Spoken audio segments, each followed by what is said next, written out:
सत्संग जी प्यार से बोलिए। धन अंकार जी बोलिए। सदगुरु माता सुदीक्षा सविंदर हरदेव जी महाराज की जय। एक बार फिर ग्रुप के सभी प्यारे दुलारे गुरसिख भाई बहनों को दास अजय इलाहाबादी का प्यार भरा धन अंकार प्रमाण हो। आज एक बार फिर मौका मिला है आपसे आशीर्वाद प्राप्त करने का। और आज का जो टॉपिक है ब्रह्म ज्ञान एक वरदान, इसी पर भाव व्यक्त कर रहा दास आशा प्रवान करेंगे। ब्रह्म ज्ञान बहुत बिरले लोगों के हिस्से में आता है। ब्रह्म ज्ञान जिनके पुण्य प्रताप कई कई जन्मों के इकट्ठे होते हैं, तब जाकर ये ब्रह्म ज्ञान की दौलत, ब्रह्म ज्ञान की दात प्राप्त होती है।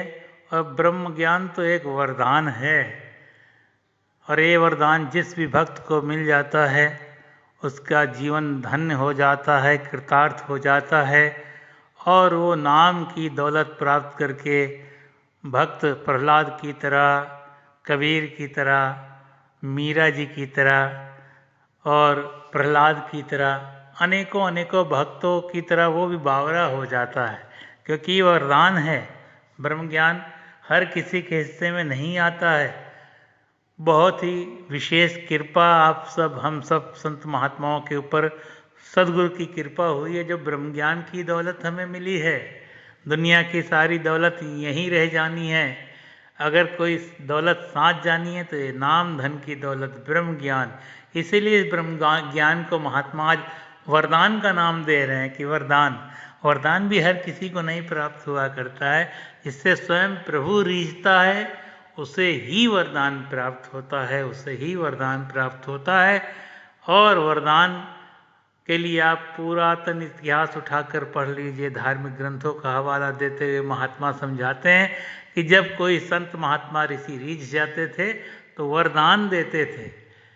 और सदगुरु ने हमें ब्रह्म ज्ञान के द्वारा वरदान दिया। वरदान क्या दिया है कि हम हर हाल में आनंद में रह सकते हैं। भक्ति वो ऊंची अवस्था का नाम है जो ब्रह्म ज्ञान से जुड़ जाता है। इस नाम रूपी दौलत को प्राप्त करके अपने आप को एकमिक कर देता है, इस निरंकार का सहारा लेता है।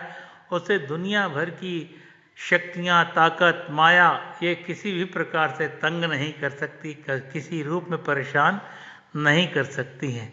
ब्रह्म ज्ञान की वो शक्ति है, वो ताकत है कि ब्रह्म ज्ञानी कहा ना, ब्रह्म ज्ञानी का सकल आकार, ब्रह्म ज्ञानी आप निरंकार। ब्रह्म ज्ञानी और निरंकार में कोई अंतर ही नहीं है, अंतर ही नहीं है, ऐसा महात्माओं ने बताया है, समझाया है। और ब्रह्म ज्ञान वास्तव में एक वरदान है। इस वरदान को जो भी प्राप्त कर लेता है उसका जीवन कृतार्थ हो जाता है, धन्य हो जाता है।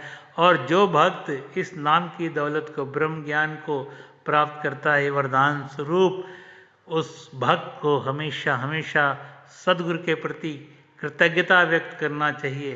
क्योंकि बाहाँ पकड़ कर जन लीने ग्रह अंधकूप ते माया। एक संसार को अंधा कुआं कहा गया है और उसमें से प्रभु ने, सदगुरु ने हमारे बाह को पकड़ कर निकाल लिया है। और इस नाम धन की दौलत ब्रह्म ज्ञान से हमें नवाजा है, वरदान रूप में हमें दिया है। इसलिए इस ब्रह्म ज्ञान को वरदान समझें। और जो वरदान समझता है वो बहुत ही चेतन होता है, जागरूक होता है, क्योंकि प्रभु की कृपा से वरदान मिलता है। गुरु की असीम अनुकंपा से ब्रह्म ज्ञान रूपी वरदान हमें प्राप्त होता है। इसीलिए महात्मा ने आज के टॉपिक में बहुत सुंदर भाव कहा, लिखा है कि वरदान, ब्रह्म ज्ञान एक वरदान, वास्तव में एक वरदान ही है ब्रह्म ज्ञान। और ब्रह्म ज्ञान से हम जुड़ें, इस निराकार से जुड़ें, निरंतर उठते बैठते सोते जागते अगर इस ज्ञान को, ब्रह्म ज्ञान को अगर ध्यान में रखेंगे तो किसी भी प्रकार से हम परेशान नहीं हो सकते, विचलित नहीं हो सकते।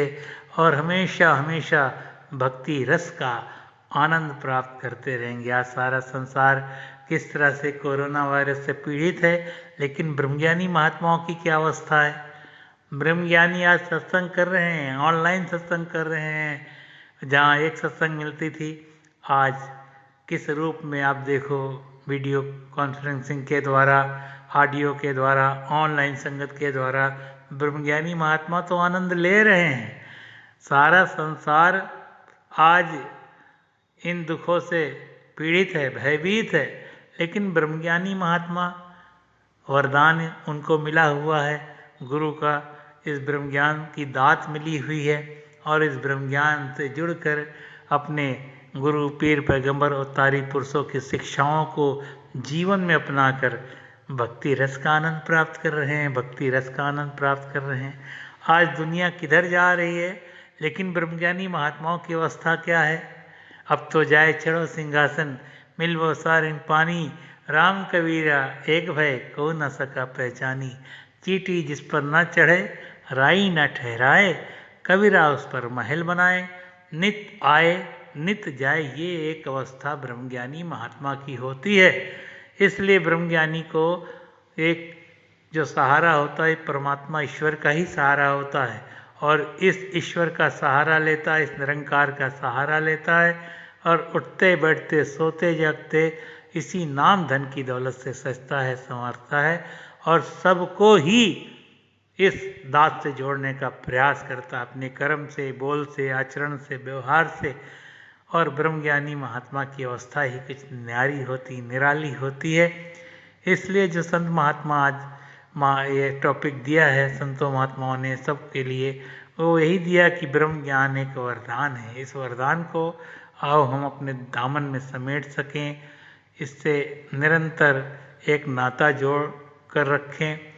और वरदान, आशीर्वाद, अरदास, ये तीन चीज़ है। दास अक्सर अपने विचारों व्यक्त करता है। आशीर्वाद, अरदास और वरदान, ये तीन चीज़ें हैं। अरदास तो कोई भी महात्मा किसी के लिए कर सकता है। जब भी कोई पीड़ा होती है, दुख होता, मुसीबत होती, परेशानी होती, हम संतों महात्माओं से संपर्क करते हैं और महात्मा हमारे लिए अरदास करते हैं। और दूसरी अवस्था आशीर्वाद है। आशीर्वाद कैसे मिलता है? जब हम किसी संत महात्मा या किसी को प्रसन्न कर लेते हैं, रिझा लेते हैं, तब हमें आशीर्वाद प्राप्त होता है। इसलिए आशीर्वाद प्राप्त करने के लिए संतों की सेवा हमें बख्शी गई है और जो संतों की सेवा करते हैं वो निरंतर आनंद की अवस्था को प्राप्त कर लेते हैं। इसलिए हम समय समय पर आशीर्वाद भी संतों महात्माओं से प्राप्त करते हैं। एक बार एक महात्मा भवन में बैठे थे दास के साथ, एक महात्मा कहीं से आया और आके कहने लगा कि मुझे आशीर्वाद दो।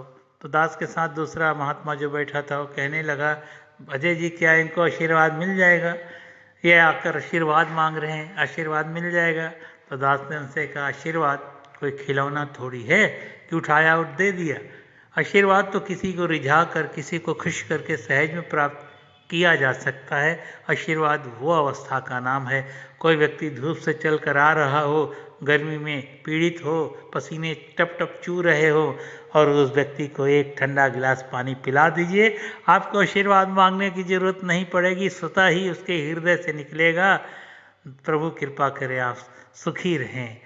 हर प्रकार से वो आपको आशीर्वाद देने लग जाएगा। एक भूखे की रोटी खिला कर देखो, एक रोते को हंसा कर देखो, एक गिरते को उठा कर देखो, सहज में ही आपको आशीर्वाद मिल जाएगा, सहज में ही आपको आशीर्वाद मिल जाएगा। आज देख रहे हो कोरोना वायरस से लोग पीड़ित हैं और जो सुविधा संपन्न लोग हैं वो हर प्रकार से सेवा करके आशीर्वादें प्राप्त कर रहे हैं, आशीर्वाद कमा रहे हैं। ये भी बहुत बड़ी ऊंची दात है आशीर्वाद, और वो ऐसे ही प्राप्त होती है और कहीं नहीं मिलती, बस खुश करके प्राप्त कर सकते हैं। और सदगुरु ने हमें ये शिक्षा दी है, ब्रह्म ज्ञान देने के बाद ब्रह्म ज्ञान एक वरदान, और वरदान के बाद ये शिक्षा दी है कि संतों महात्माओं की सेवा करें, गिरते को उठाएं, रोते को हंसाएं, भूखे को खिलाएं। ये है सदगुरु का। और तीसरी अवस्था का नाम है वरदान। वरदान हर कोई नहीं दे सकता, ये परम आदरणीय निर्मल जोशी जी ने बताया था। आशीर्वाद तो संत महात्मा दे सकते हैं, लेकिन वरदान केवल सदगुरु देता है, केवल सदगुरु देता है। जो आज का सब्जेक्ट है, टॉपिक है ब्रह्म ज्ञान एक वरदान, उस पर दास बात कर रहा है कि वरदान केवल सदगुरु दे सकता है। फॉर एग्जाम्पल, कोई हमारे घर में आए और आने के बाद हम जो भी चाहे उठा कर दे सकते हैं, हम घर के मालिक हैं। तो इसी प्रकार दुनिया का मालिक परमात्मा सदगुरु साकार रूप में आता है, तब ये ब्रह्म ज्ञान की दात देता है। इसीलिए इसको वरदान कह रहे हैं। ब्रह्म ज्ञान एक वरदान, और ये वरदान बहुत बिरले बिरले भक्तों को प्राप्त होता है। आज हम सब सदगुरु माता सुदीक्षा सविंदर हरदेव जी महाराज की कृपा से, इस ब्रह्म ज्ञान की दौलत से, ब्रह्म ज्ञान एक वरदान से जुड़कर भक्ति रस का आनंद प्राप्त कर रहे हैं। आओ हम हृदय से कृतज्ञता व्यक्त करें सदगुरु माता जी के प्रति, और निरंतर सत्संग सेवा सुमरन करते हुए अपने कर्म से, व्यवहार से, आचरण से ब्रह्म ज्ञान का और सदगुरु का मिशन का प्रचार प्रसार कर सकें। यही याचना प्रार्थना के साथ दास एक बार फिर आप सभी संतों महात्माओं से आशीर्वाद की कामना करता है कि आप हृदय से आशीर्वाद प्रदान करें। दास निरंतर भक्ति रस का आनंद प्राप्त करता रहे। प्रेम से बोलिए धन निरंकार जी।